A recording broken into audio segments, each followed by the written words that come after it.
పవన్ కళ్యాణ్ గారి ఇంట్రడక్షన్ సీన్‌కే మీరు తెచ్చుకున్న పేపర్‌లన్నీ అయిపోతాయి. సినిమాలో ఇంకా హై ఇచ్చే సీన్‌లు చాలా చాలా ఉన్నాయన్నమాట.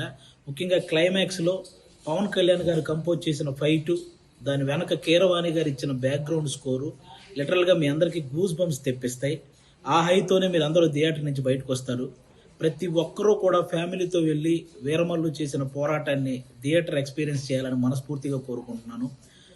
ముఖ్యంగా నేను ఈ సినిమా షూటింగ్ అప్పుడు చాలాసార్లు సెట్‌కెళ్ళాను. పవన్ కళ్యాణ్ గారు అభిమానులకు నచ్చే సినిమా తీయాలని ప్రతి సీన్ మీద కూడా చాలా కేర్ తీసుకొని చేశారు. అది ఈరోజు స్క్రీన్ మీద కనిపించింది. క్లైమాక్స్‌లో ప్రతి అభిమానిని కదిలించింది. ముఖ్యంగా ఆయన అంటే ఎప్పుడో ఒకసారి అభిమానుల కోసం ఒక హిట్ దేవుడా అని కోరుకుంటే 'గబ్బర్ సింగ్' వచ్చింది. ఆ తర్వాత మళ్ళీ ఇప్పుడే అభిమానుల కోసం ఒక హిట్ దేవుడా అని కోరుకున్నారు. మనకి 'హరిహర వీరమల్లు' వచ్చింది.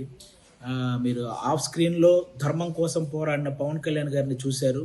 ఆన్ స్క్రీన్‌లో ధర్మం కోసం పోరాడుతున్న 'హరిహర వీరమల్లు'ను కూడా చూసి ఎంజాయ్ చేయాలని మనస్ఫూర్తిగా కోరుకుంటున్నాను. మీరు గమనించే ఉంటారు, ఆయన సినిమా జీవితంలో ఎప్పుడు ఇవ్వనన్ని ప్రెస్ మీట్లు, ఎప్పుడు చేయనన్ని ఇంటర్వ్యూలు, అలాగే 2 ప్రీ రిలీజ్ ఈవెంట్లు. ఇవన్నీ ఓన్లీ సినిమా కోసం నిలబడడమే కాదు, ఏఎం రత్నం గారు అనే ఒక మంచి ప్రొడ్యూసర్ కోసం నిలబడ్డామండి. నిజంగా ఆయన భారతదేశం గర్వించదగ్గ సినిమాలు ఎన్నో తీశాడు. తెలుగు, హిందీ, తమిళ్ పెద్ద పెద్ద హీరోలతో పెద్ద పెద్ద హిట్లు ఇచ్చారు.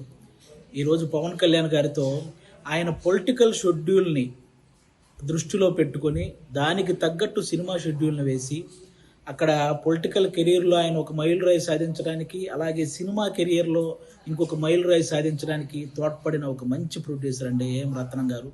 ఆయనకు కూడా మనందరం అండగా నిలబడాలని కోరుకోవటం కాదు, వేడుకుంటున్నాను. అందరూ ప్రతి ఒక్కరూ వెళ్ళి ఫ్యామిలీతో ఈ సినిమా చూడాలి.